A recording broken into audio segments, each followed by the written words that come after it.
11절까지.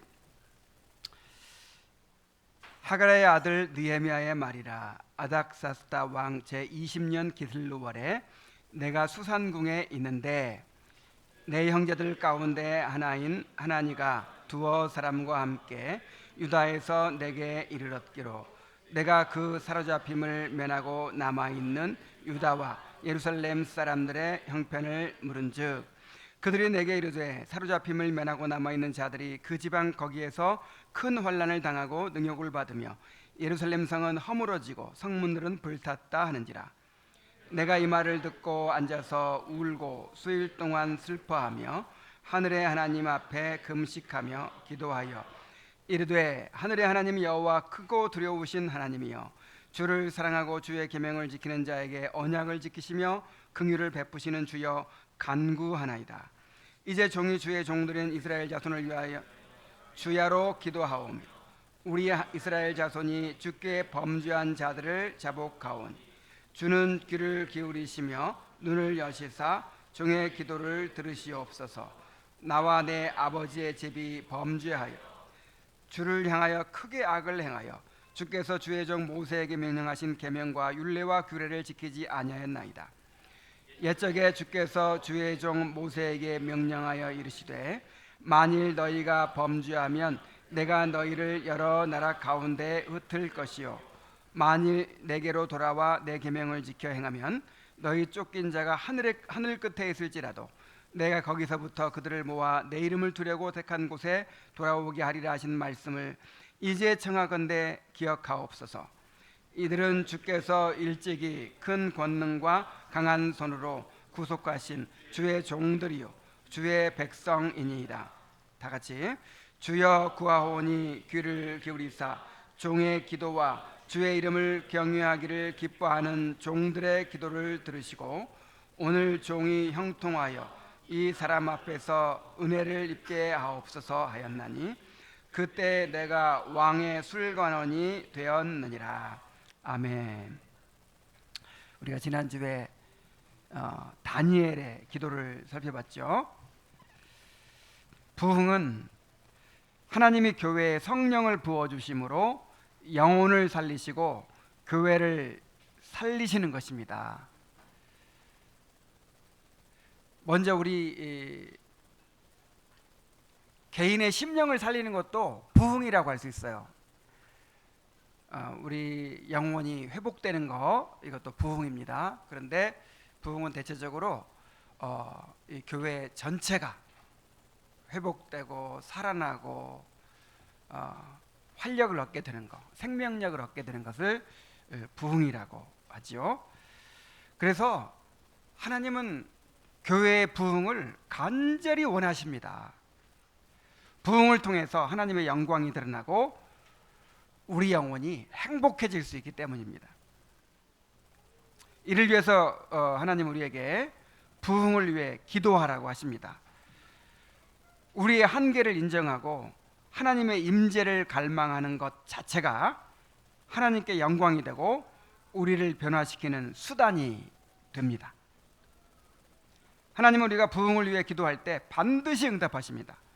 다니엘이 기도할 때 우리 지난주에 다 살펴보지는 못했지만 나중에 이제 23절에 보면은 가브리엘 천사가 나타나가지고 이렇게 다니엘에게 말해요.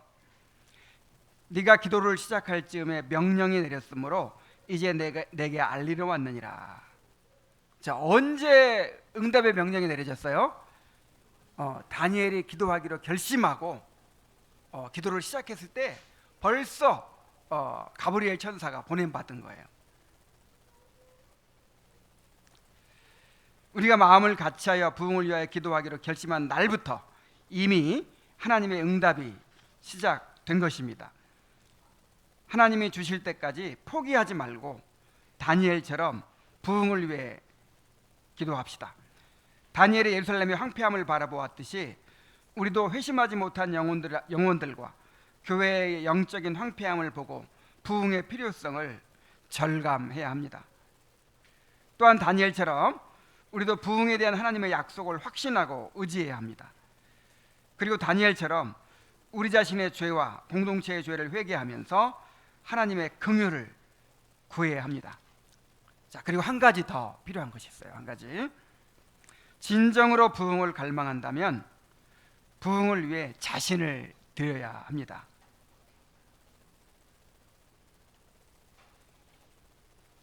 하나님은 하나님께 드려진 사람들을 통해서 부흥을 일으키십니다.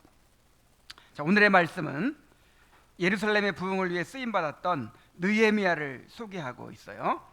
이 말씀을 듣고 느헤미야처럼 부흥을 위해 쓰임 받는 사람들이 되고자 하는 소원을 우리 모두가 갖게 되기를 바랍니다. 자, 어떤 사람이 부흥을 위해 쓰임 받는 사람이 될 수 있습니까? 첫 번째로 부흥의 필요를 보는 사람이에요. 느헤미야가 경험한 부흥은 느헤미야가 예루살렘의 비참한 형편을 알게 되는 데서부터 시작되었습니다. 1절부터 4절까지 다시 한번 보면요, 하가랴의 아들 느헤미야의 말이라. 아닥사스다 왕 제20년 기슬로월에 내가 수산궁에 있는데 내 형제들 가운데 하나인 하나니가 두어 사람과 함께 유다에서 내게 이르렀기로 내가 그 사로잡힘을 면하고 남아있는 유다와 예루살렘 사람들의 형편을 물은즉 그들이 내게 이르되 사로잡힘을 면하고 남아있는 자들이 그 지방 거기에서 큰 환난을 당하고 능욕을 받으며 예루살렘 성은 허물어지고 성문들은 불탔다 하는지라. 내가 이 말을 듣고 앉아서 울고 수일 동안 슬퍼하며 그랬죠. 자, 느헤미야가 어떤 사람입니까? 느헤미야는 이민 3세라고 할 수 있어요. 다니엘처럼 이제 포로로 잡혀간 사람인데, 다니엘이 1세대라면, 포로로 잡혀간 1세대라면 느헤미야는 이제 할아버지가 잡혀왔고 그래서 이제 바벨론에 정착하고 살았는데, 그 다음에 아버지가 또 대를 이었고 그 다음에 아버지의 대를 이어서 이제 손자인 거예요. 이민 3세. 그동안에 나라가 바뀌었어요. 바벨론에서 어디로 바뀌었죠? 페르시아로 바뀌었어요. 그래서 지금 페르시아에서 살고 있는 이민 3세인데, 느헤미야도 다니엘 못지않게 크게 성공한 사람이에요. 여기 보면 내가 수산궁에 있었더니 그랬죠. 수산궁은 페르시아의 수도였는데 왕궁이 있던 곳인데, 그는 페르시아 왕국의 술관원이었습니다. 자, 느헤미야가 뭐 하는 사람이었어요? 술관원. 술관원은 왕이 마시는 술을 관리하고 음식이나 술에 독이 있는지 맛을 보는 사람이었습니다. 그래서 기미상공 정도 되는구나 생각하면 안 돼요. 이 술관원은 항상 왕과 함께하며 왕과 함께 생활하며 왕의 의논 상대가 되기도 하고 왕의 침실을 관리하고 경호하는 일을 하기도 했습니다. 이렇게 왕을 가까이 모시는 직위이니만큼 술관원은 왕이 가장 총애하고 신뢰하는 사람으로서 당시 페르시아 제국에서 최고의 실세 중 하나였습니다. 옛날에는 그 황제가 최고의 권세를 가지고 있잖아요.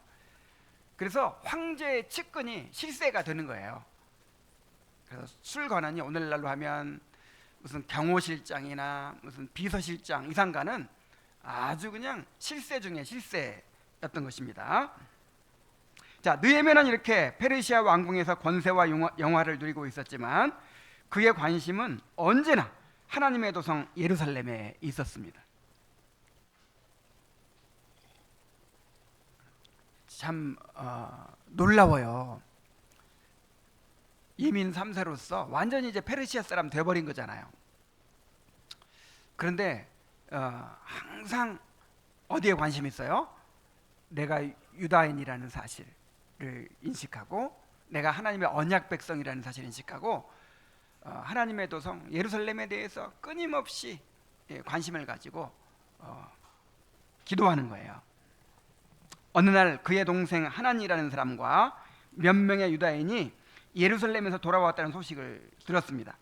그는 늘 예루살렘에 관심을 기울이고 있었기 때문에 그들을 불러서 예루살렘의 형편을 물었습니다. 그런데 그들이 정말 가슴 아픈 소식을 전했어요. 페르시아에서 귀환한 유다인들이, 사로잡힘을 면한 자들이라는 말은 포로 생활에서 돌아간 사람들, 이제 고레스 왕이, 페르시아의 고레스 왕이 칙령을 내렸잖아요. 유다인들은 이제 돌아가도 좋다, 돌아가서 너희들의 성전을 건축하고 예루살렘 성을 다시 재건해도 좋다, 아니 뭐 좋다가 아니라 재건하라, 이렇게 명령을 내렸잖아요. 그래서 1차로 스룹바벨과 여호수아가 백성들을 이끌고 돌아왔죠. 2차로 에스라가 이제 이끌고 돌아왔어요. 그리고 3차로 돌아간 사람이 느헤미야가 이끌고 이제 백성들을 이끌고 돌아간 것인데, 느헤미야가 돌아가기 전에 누구죠? 스룹바벨과 또 에스라가 이끌고 돌아갔던 1, 2차 귀환민들을 말하는 거예요. 사로잡힘을 면한 자들이. 자, 그 사람들이 이제 형편을 물었는데, 자, 그 사람들이 어떤 상태에 있다고 그랬어요? 큰 환난을 당하고 능욕을 받으며 예루살렘 성은 허물어지고 성문들은 불탔다라는 소식을 전한 거예요. 자, 맨 처음에 스룹바벨과 이제 여호수아가 백성들을 이끌고 가지고 성전을 건축했어요. 그 다음에 이제 또 에스라가 백성을 이끌고 이렇게 이제 또 돌아갔는데, 그래가지고 성전 건축했으니까 또 뭘 건축해야 되죠? 예루살렘 성벽을 또 재건해야 되잖아요. 그래서 예루살렘 성벽을 재건하려고 하는데, 그 주위의 이방 민족들이 아닥사스다 왕에게 유다인들을 모함하는 상소를 올렸어요. 유다인들이 왕을 배반하기 위해서 예루살렘을 재건하려고 한다는 것이었습니다. 이에 아닥사스다 왕이 조서를 내려서 공사를 중지시켰어요. 그러니까 이제 이 대적들은 자기들의 뜻이 관철됐다는 생각으로 마음 놓고 달려들어가지고 그 남아있는 성벽을 다 허물어뜨리는 거예요. 그 예루살렘이 800m 고지에 있거든요. 800m 고지에 높은 이제 곳에 시온산에 예루살렘 성이 있고, 그 밑에는 골짜기들, 무슨 뭐 겟세마네 골짜기, 무슨 뭐 기드론 골짜기, 무슨 골짜기, 이렇게 골짜기들이 있어가지고 그 돌들을 다 굴려내 버리면 이제 재건하기가 어렵잖아요. 그리고 성벽을 다 무너뜨려 버리고, 그 다음에 성문과 집들을 불태우고 재산을 약탈해 갔습니다. 그래야 유다 백성들은 폐허가 된 성에서 주변 민족들의 박해와 멸시를 당하면서 비참한 생활을 하게 된 거예요. 자, 느헤미야가 이 소식을 들었어요. 자, 듣고 어떻게 했습니까? 며칠 동안 식음을 전폐하면서 슬퍼하여 울었어요. 사실 자기만 생각하면 예루살렘 성이 어떻게 되든 아무 상관이 없어요. 그는 대대로 페르시아에 살면서 페르시아 사람이 되었고 페르시아의 고위 관료로서 권세와 영화를 누리고 있었기 때문입니다. 그러나 그는 예루살렘이 당한 일을 자기가 당한 일로 여기고 슬퍼했습니다. 왜냐하면 그가 언약 백성으로서의 정체성을 잊지 않고 하나님과 하나님의 백성을 사랑했기 때문입니다.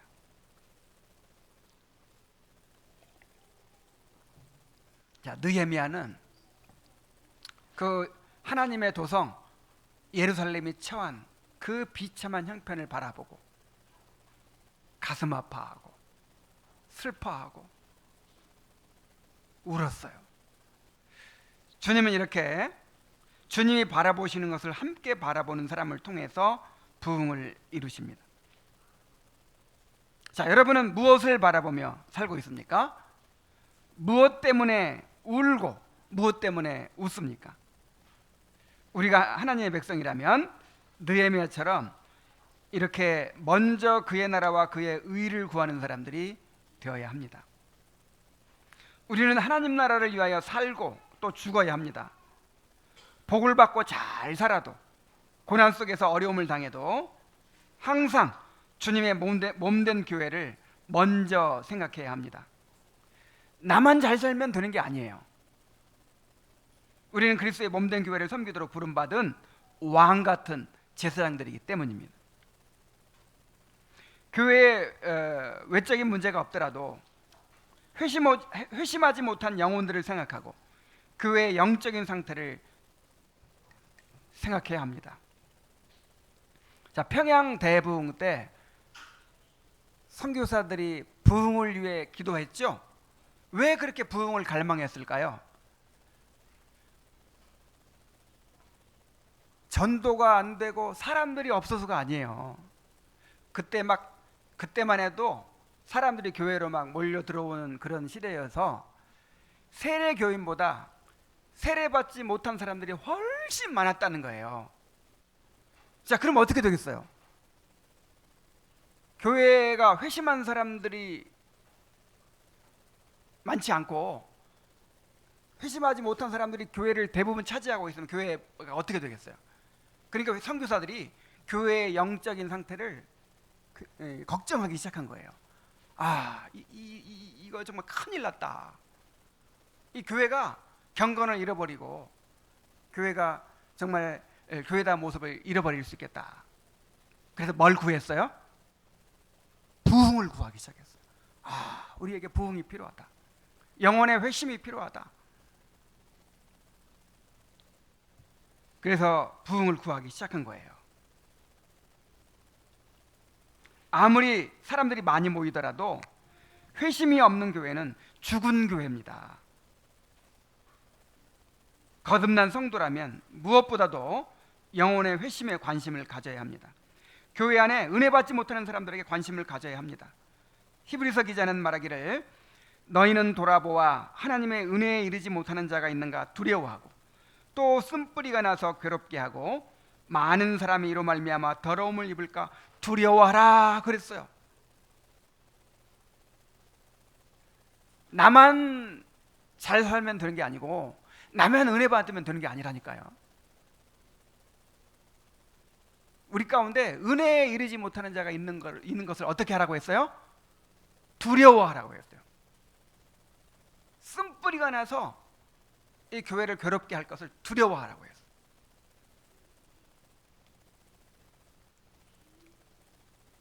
또한 우리 교회만이 아니라 다른 교회들에 대해서도 관심을 가져야 합니다. 자매교회들, 이 땅의 개혁교회들, 그리고 이 한국교회 전체의 황폐한 상황을 바라보고 탄식하는 사람이 되어야 합니다. 우리 아버지가 회사를 경영하고 있어요. 그러면 아무것도 모르는 초등학교 아들이라도 그 회사에 관심 있겠어요, 없겠어요? 회사의 경영이 어려워진다. 막 그러면 아무리 자기는 아무 능력이 없는 그런 어린아이에 불과하지만 우리 아빠가 회사가 어렵대 하면서 같이 염려하고 같이 근심할 거 아니에요. 그런 것처럼 내가 아무리 미미한 존재일지라도 내가 아무리 어린아이일지라도 하나님 나라에 대한 관심을 가지고 주님의 몸된 교회에 대한 관심을 가지고 그렇게 염려하고 또 걱정하는 사람이 되어야 돼요. 하나님이 이런 사람들을 통해서 부흥을 일으키십니다. 자, 맨 처음에 무엇이 필요하다고 했습니까? 부흥의 필요를 보는 것이 필요하다고 했죠. 다음으로 그 필요를 봤으면 어떻게 해야 돼요? 기도해야 되겠죠. 부흥을 위해 기도하는 사람이 되어야 합니다. 느헤미야는 예루살렘에 처한 기막힌 현실을 보고 울고만 있지 않았습니다. 그는 예루살렘을 위해서 금식하며 기도했습니다. 이제 5절부터 10절까지가 기도의 내용이에요. 한번 읽어보겠습니다. 이르되 하늘의 하나님 여호와 크고 두려우신 하나님이여 주를 사랑하고 주의 계명을 지키는 자에게 언약을 지키시며 긍휼을 베푸시는 주여 간구하나이다. 이제 종이 주의 종들인 이스라엘 자손을 위하여 주야로 기도하오며 우리 이스라엘 자손이 주께 범죄한 죄들을 자복하오니 주는 귀를 기울이시며 눈을 여시사 종의 기도를 들으시옵소서. 나와 내 아버지의 집이 범죄하여 주를 향하여 크게 악을 행하여 주께서 주의 종 모세에게 명령하신 계명과 율례와 규례를 지키지 아니하였나이다. 옛적에 주께서 주의 종 모세에게 명령하여 이르시되 만일 너희가 범죄하면 내가 너희를 여러 나라 가운데 흩을 것이요 만일 내게로 돌아와 내 계명을 지켜 행하면 너희 쫓긴 자가 하늘 끝에 있을지라도 내가 거기서부터 그들을 모아 내 이름을 두려고 택한 곳에 돌아오게 하리라 하신 말씀을 이제 청하건대 기억하옵소서. 이들은 주께서 일찍이 큰 권능과 강한 손으로 구속하신 주의 종들이요 주의 백성이니이다. 자, 이 기도를 보면 우리가 부흥을 위해서 어떻게 기도해야 하는지를 알 수 있습니다. 자, 그는 하나님이 어떤 분이신지에 대한 분명한 인식을 가지고 기도했습니다. 그는 하나님을 창조주시요 세상의 역사를 주관하시는 분으로 바라보았습니다. 백성들의 죄악에도 불구하고 긍휼을 베푸시며 백성에게 주시는 언약을 신실하게 지키시는 분으로 바라보았습니다. 특히 그는 회개하며 기도했습니다. 다니엘이 그랬던 것처럼 자신의 죄만이 아니라 공동체의 죄를 자신의 죄를 여기고 회개했습니다. 또한 그는 조상들에게 주신 약속을 주장하며 기도했습니다. 그리고 하나님의 이름을 위하여 예루살렘의 부흥을 구했습니다. 자, 이 예루살렘 성이 어떤 성입니까? 주께서 일찍이 큰 권능과 강한 손으로 구속하신 주의 종들, 주의 백성이 아닙니까? 하나님의 이름으로 일컫는 성이 아닙니까? 하나님의 영광을 위하여 다시 부흥케 하여 주옵소서, 회복시켜 주옵소서, 이렇게 기도한 것입니다. 느헤미야는 기도의 사람이었습니다. 자, 느헤미야서를 보면요, 느헤미야가 기도한 내용이 12번이나 나와요. 그는 금식하며 기도했고 주야로 정한 시간에 기도했고 순간순간 문제에 봉착할 때마다 기도했습니다. 왕이 너 왜 안색이 그렇게 어두우냐, 무슨 일 있냐 이렇게 물어보니까 그 순간 묵상하며 기도하는 거예요. 마음속으로 대답을 잘해야 될 거 아니에요. 그는 약속을 주장하며 기도했고 하나님이 이루어 주실 때까지 인내하며 기도했습니다. 하나님은 느헤미야가 기도할 때마다 그의 기도를 들으셨고 그를 통해서 놀라운 일을 이루셨습니다. 우리가 하나님께 쓰임받는 사람이 되려면 이렇게 기도의 사람들이 되어야 할 줄로 믿습니다. 요즘 사무엘서 읽고 있죠. 저는 사무엘서를 묵상하면서 그 다윗의 기도에 큰 감동을 받고 있어요. 다윗이 모든 일에 하나님께 묻고 행하죠. 사울이 죽었어요. 다윗이 왕으로 기름 부음 받았는데 다윗이 왕 되는 것을 방해하던 사울이 죽었어요. 그리고 사울의 아들 이스보셋도 죽었어요. 자, 그러면 사울이 죽었다 하면 어떻게 해야 돼요? 드디어 내 때가 왔다. 그러면서 그냥 예루살렘으로 밀고 들어가서 정권을 차지하면 되잖아요. 그런데 기다리는 거예요. 그리고 사울의 아들 이스보셋이 죽었으면 또 볼 것도 없이 그냥 또 올라가면 되잖아요. 그래도 하나님께 또 물어요. 하나님, 내가 올라가야 되겠습니까? 이런 식으로 물어요. 그리고 이제 블레셋 군대가 쳐들어와 전쟁 났을 때 하나님께 내가 어떻게 이 전쟁을 수행해야 되겠습니까? 일일이 물어요. 그러면 하나님이 복병을 이렇게 딱 숨겨두고 이렇게 앞에 나가서 전쟁을 해라. 그래서 복병이 일어나는 소리를 듣거든 그때 일제히 돌격을 해라. 이런 식으로 일일이 물어가지고 하나님께 응답을 받아서 그렇게 전쟁을 수행하는 거예요. 자, 이 모습만 봐도요, 다윗이 얼마나 많이 깨어지고 낮아졌는지를 알 수 있어요. 사울과 다윗의 하나님께서 하나의 모델로 세우신 거예요. 사울은 지극히 자기 중심적인 사람이죠. 둘 다 하나님께 기름 부음 받고 둘 다 이제 이스라엘 왕으로 쓰임 받는데, 사울도 지극히 종교적인 사람이에요. 그런데 지극히 자기 중심적이에요. 그냥 내 생각대로 해버려요. 정말 기도하고 고민해야 될 문제도 내 생각대로 해버려. 근데 다윗을 보면 이런 일 정도는 그냥 내가 알아서 할 만도 한데, 이런 문제까지 일일이 다 하나님께 기도해요. 그러니까 다윗은 한 10여 년 동안 모진 고난 가운데 연단 받으면서 철저하게 깨어진 거예요. 뭐 하나님이 높이지 않으면 높아질 수도 없고, 하나님이 낮추시면 어쩔 수 없이 낮아져야만 되고, 하나님이 주시면 받는 것이고 안 주시면 못 받는 것이고, 모든 게 하나님께 달려 있구나. 이걸 철저하게 이제 몸으로 깨달았기 때문에 일일이 하나님께 묻는 거예요. 자, 존 파이퍼가 그랬죠. 이렇게 기도하는 것 자체가 하나님께 영광이 된다고요. 나의 무능과 연약함을 고백하고 하나님을 갈망하는 것이기 때문에, 하나님을 높이는 것이기 때문에, 이렇게 기도하는 것 자체가 하나님께 영광이 되는 거예요.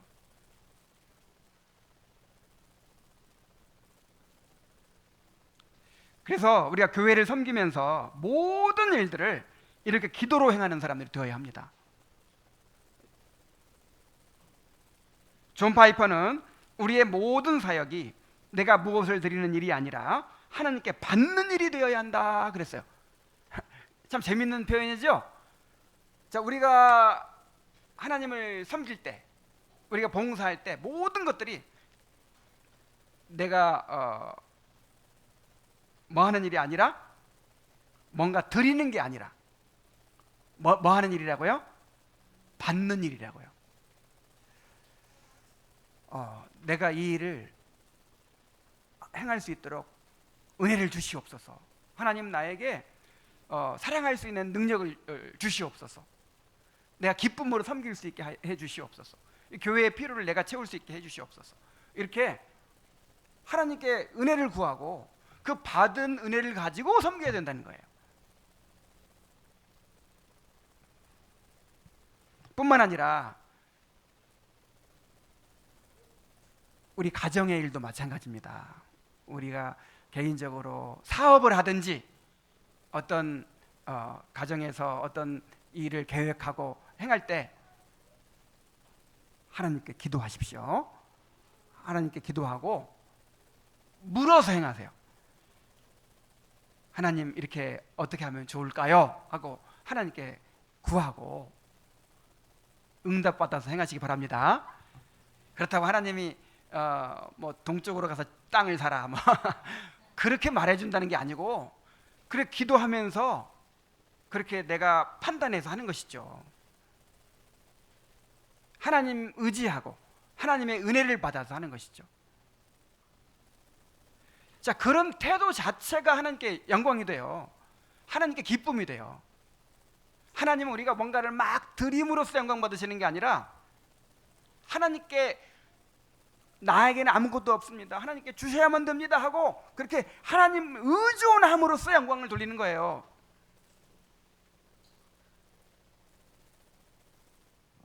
자, 기도합시다. 정말 모든 일에 기도합시다. 느헤미야처럼, 다니엘처럼 그렇게 정말 순간 하나님 의지하고 그렇게 기도하는 사람이 되기 바랍니다. 특별히 우리가 부흥과 회심을 위해 기도해야 돼요. 아까도 말했지만 우리 교회만이 아니라 자매교회들의 부흥을 위해서도 기도해야 돼요. 개혁교회들의 부흥을 위해서 기도해야 돼요. 제가 지난주에도 말씀드렸지만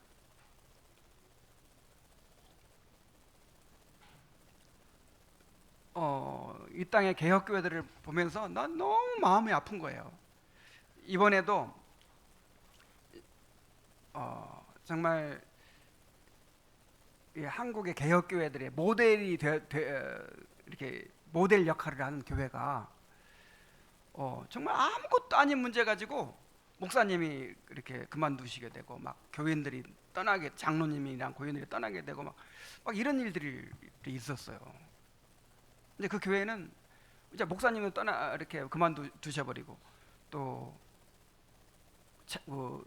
중추적인 역할을 하던 장로님들도 떠나버리고 막 교인들이 막 떠나고 막 이래가지고 이제 아주 그냥 그렇게 막 이 개혁교회 모델처럼 그렇게 여겨지던 교회였는데 너무 참 마음이 아팠어요.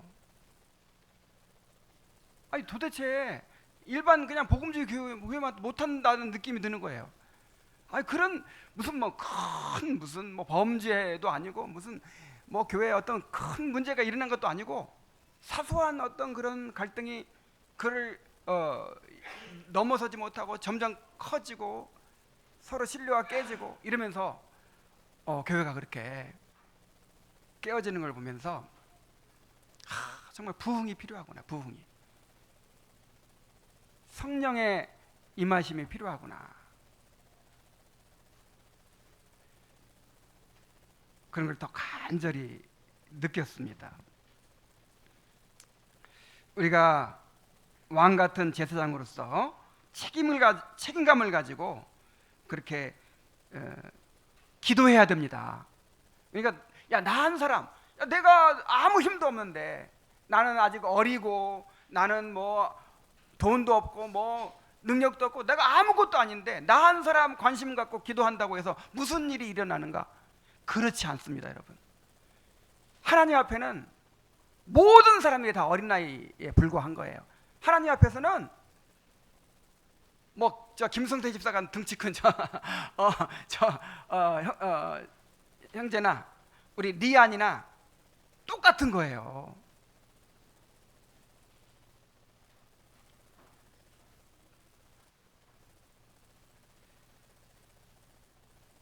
아까도 얘기했지만 우리 아빠가 삼성그룹 회장이에요. 근데 삼성그룹이 지금 막 무너져 가고 있어요. 막 망해 가고 있어요. 그럼 그 5살짜리 아들이 어떻게 하겠어요? 5살은 잘 모르겠구나. 한 10살짜리 아들이 어떻게 하겠어요? 같이 걱정할 거 아니에요. 같이 염려할 거 아니에요. 그게 우리 그리스도인들의 마음이라고요.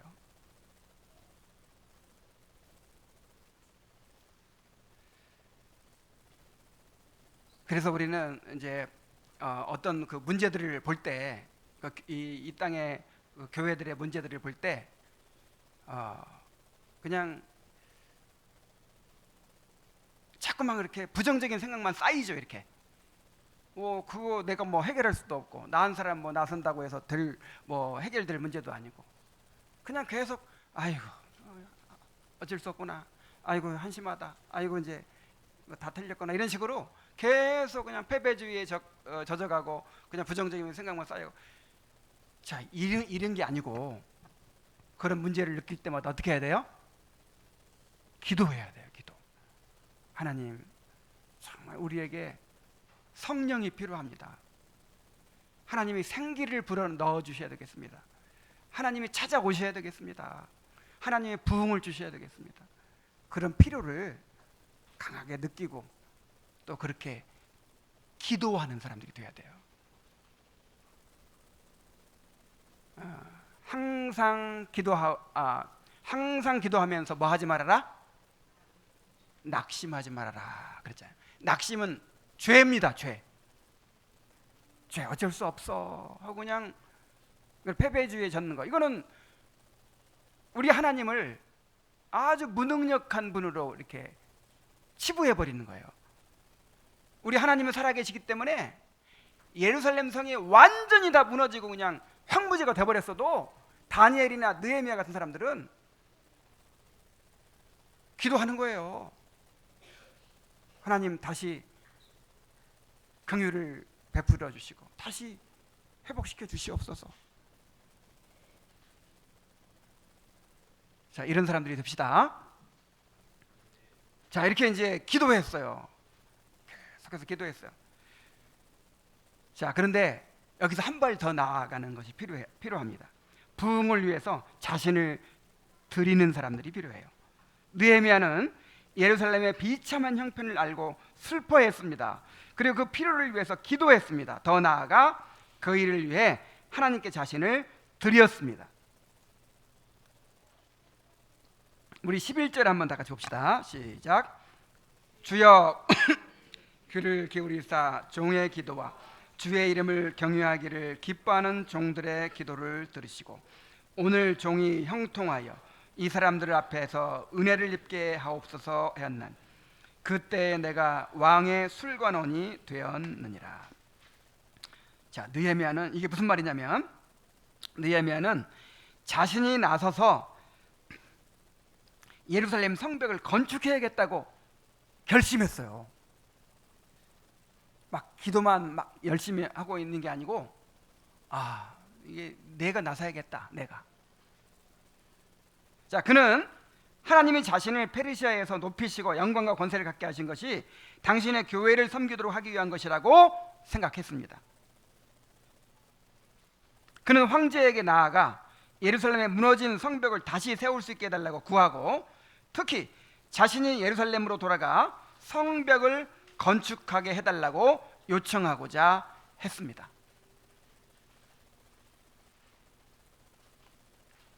자, 그러나 이 일은 너무나도 어려운 일이었어요. 자, 첫째로 이 일은 큰 희생이 따르는 일이었습니다. 그가 만일 황폐한 예루살렘으로 돌아가게 되면 지금까지 페르시아에서 애써 쌓아온 모든 것을 다 어떻게 해야 돼요? 다 포기해야 되는 거예요. 둘째로 이 일은 왕의 진노를 살 수도 있는 일이었습니다.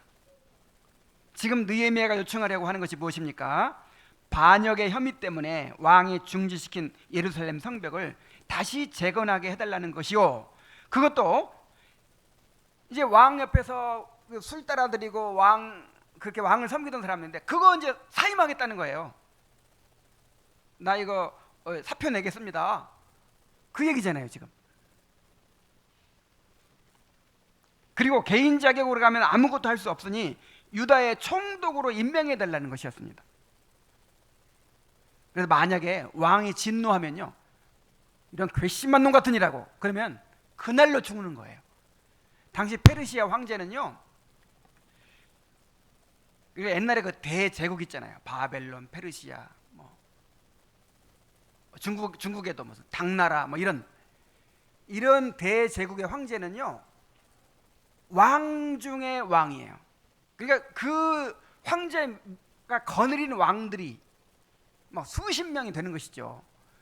그래서 그 대제국의 황제는 거의 신으로 추앙받았어요. 신으로. 어느 정도냐면 에스더서에 보면 왕비가 왕의 아내죠. 왕의 아내의 왕비가 이제 그 왕을 보고 싶어서 찾아가는 거예요. 근데 왕이 어서 오시오 왕비하고 금호를 내밀면 사는데 허락도 없이 찾아오다니 하고 금호를 안 내밀면 어떻게 돼요? 죽어요. 왕비조차도. 그리고 페르시아 황제 앞에서 안색이 이렇게 웃질 않아요. 이렇게 좀 낯빛이 굳어 있어. 그럼 그것만으로도 죽임을 당할 수 있었대요. 그 정도로 그렇게 정말 지엄하고 무서운 그 황제인데, 황제가 금지시킨 예루살렘 성벽 재건하는 일을 허락해달라고 그러죠. 자기가 술권한 그만두고 가겠다 그러죠. 그래서 목숨 걸고, 이건 이제 목숨 걸고 황제한테 나아가야 되는 거예요. 자, 그리고 그래서 이 일을 위해서 경건한 성도들의 기도를 부탁하고 또 자신도 이렇게 기도하고 있는 것입니다. 그러니까 불쑥 찾아가서 얘기한 것도 아니고 이게 너무 두려운 일이기 때문에 막 기도 부탁을 해가지고 성도들이 막 기도해요. 황제한테 나가서 허락을 잘 받을 수 있도록 해달라고. 자기도 계속 기도해요. 계속 이렇게 기회를 엿보는 거예요. 그러다가 어느 날 황제가 너 어디 아프냐? 왜 안색이 그렇게 안 좋으냐? 이렇게 물었을 때 그때 막 두려운 마음으로 하나님께 기도하고, 왕이여 사실은 하면서 이렇게 이 얘기를 꺼낸 거예요. 자, 그리고 셋째로, 설령 모든 일이 잘 되어 왕이 이 일을 허락한다 해도 예루살렘 성벽을 건축한다는 것은 결코 쉬운 일이 아니었습니다. 예루살렘 성은 800m 고지대에 있었고 깊은 골짜기로 굴러떨어진 돌들을 위로 옮겨다가 다시 성벽을 쌓아 올려야 하는데, 당시 전체 인구가 10만도 안 됐어요. 그것도 먹고 살기도 힘든 가난한 백성들이 대부분이었습니다. 더구나 예루살렘 성벽이 재건되는 것을 결사적으로 방해하는 대적들이 있었습니다. 그래서 이 일은 거의 불가능에 가까운 일이었어요. 자, 그런데 느헤미야는 이 모든 어려움에도 불구하고 자기가 나서기로 한 거예요. 자, 왜 이렇게 나설 수 있었을까요? 그가 하나님이 주신 예루살렘 회복에 대한 약속을 믿었기 때문입니다.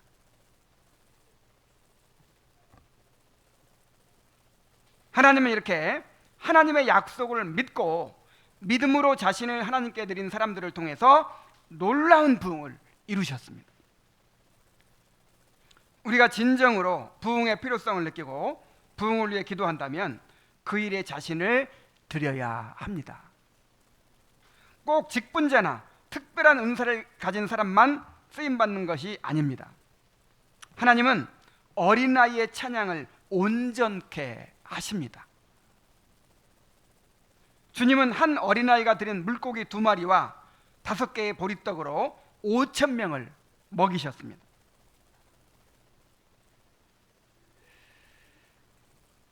그래서 하나님은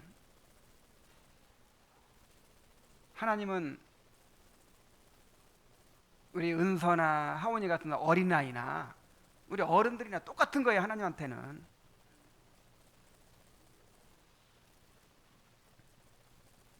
만약에 우리 아이들이 우리 맨날 싸우던 은겸이와 온유가 둘이서 손을 맞잡고 우리 이 교회의 부흥을 위해서 기도하자, 우리 베냐민 팀과 요셉 팀의 회심을 위해서 기도하자 하면서 형제 간에 두 사람이 합심하여 만약에 기도하면요, 이 아이들을 통해서 부흥을 주실 수 있어요.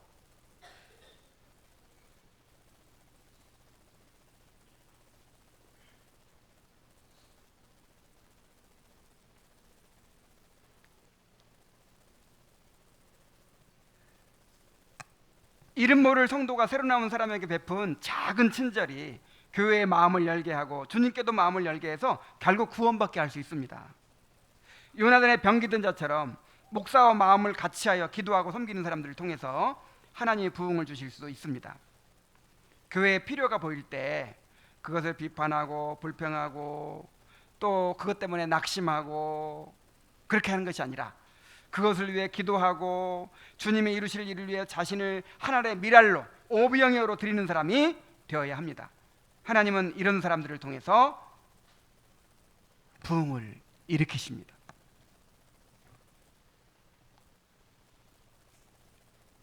이제 말씀을 마치겠습니다.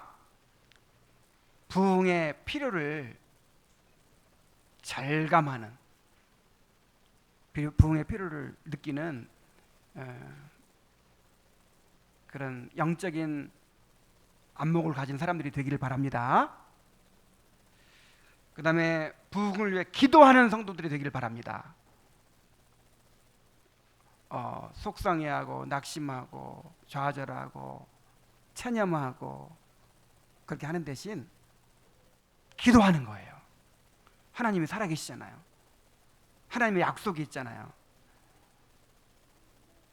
그리고 기도하다 보면 하나님께서 기회를 주실 거예요. 그 일이 어떤 일이든지 간에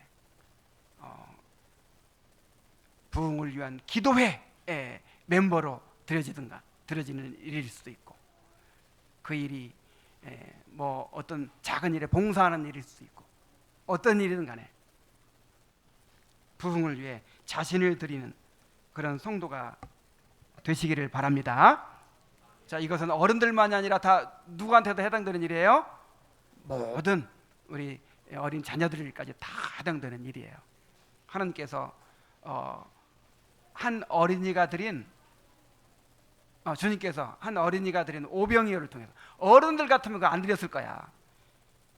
사람이 2만 명이나 모였는데 이까지 도시락 드린다고 해서 무슨 소용이 있겠어요. 근데 그냥 순진하니까, 단순하니까 막 다 어른들이 웅성웅성하면 걱정하고 있거든요.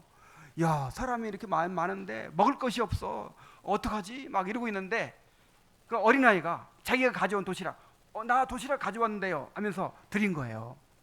주님께서 그것을 가져와라 해가지고 그것을 통해서 2만 명을 먹였잖아요.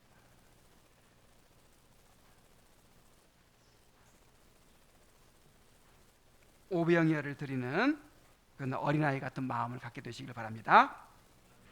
자, 이제 우리 합심해서 기도합시다.